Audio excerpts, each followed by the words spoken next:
down on a couch beside Gaia to watch. She had been told that the momentary view of the little demon shape in the cabin had been deleted from Security's copy of their own sequence and wasn't to be mentioned. Otherwise, there really was not too much to see. What the attacking creature had used to blur the restructure wasn't clear, except that it wasn't a standard scrambler. Amplified to the limits of clarity and stepped down in time to the limit of immobility, all that emerged was a shifting haze of energy, which very faintly hinted at a dwarfish human shape and outline.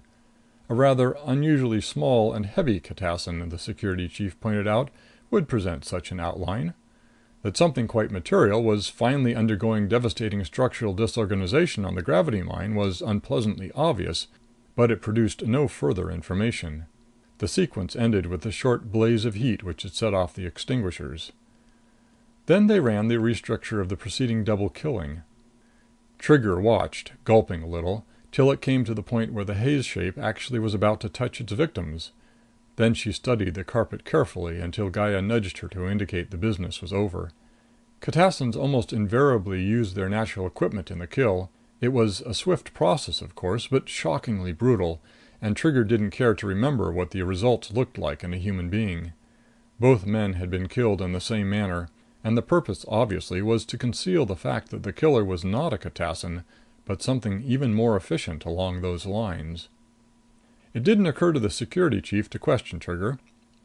A temporal restructure of a recent event was a far more reliable witness than any set of human senses and memory mechanisms.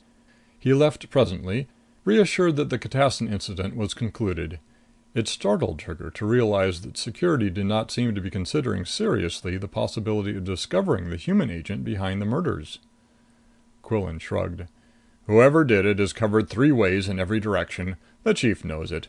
He can't psych 4,000 people on general suspicions, and he'd hit mind blocks in every 20th passenger presently on board if he did. Anyway, he knows we're on it, and that we have a great deal better chance of nailing the responsible characters eventually." "More information for the computers, eh?" Trigger said. "Uh-huh."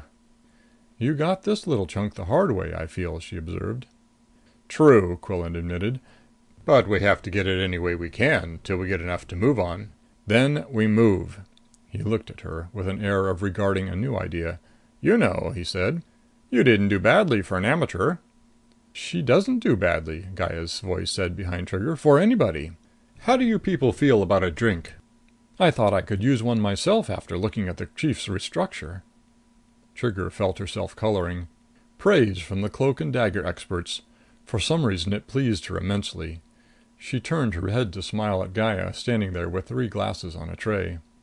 "Thanks," she said. She took one of the glasses. Gaia held the tray out to Quillan and took the 3rd glass herself. It was some 5 minutes later when Trigger remarked, "You know, I'm getting sleepy." Quillan looked around the viewer equipment he and Gaia were dismantling. "Why not hit the couch over there and take a nap?" he suggested. "It'll be about an hour before the boys can get down here for the real conference." "Good idea." Trigger yawned, finished her drink, put the glass on the table, and wandered over to the couch. She stretched out on it. A drowsy somnolence enveloped her almost instantly. She closed her eyes. 10 minutes later, Gaia, standing over her, announced, "Well, she's out." "Fine," said Quillan, packaging the rest of the equipment. "Tell them to haul in the rest cubicle. I'll be done here in a minute. Then you and the Lady Warden can take over." Gaia looked down at Trigger. There was a trace of regret in her face. "I think," she said, "she's going to be fairly displeased with you when she wakes up and finds she's on Manon." "Wouldn't doubt it," said Quillan. "But from what I've seen of that chick, she's going to get fairly displeased with me from time to time on this operation anyway." Gaia looked at his back. "Major Quillan," she said, "would you like a tip from a keen-eyed operator?" "Go ahead, old keen-eyed op," Quillan said in kindly tones. "Not that you don't have it coming, boy," said Gaia. "But watch yourself. This one is dangerous. This one could sink you for keeps." "You're going out of your mind, doll," said Quillan. End of chapter 15.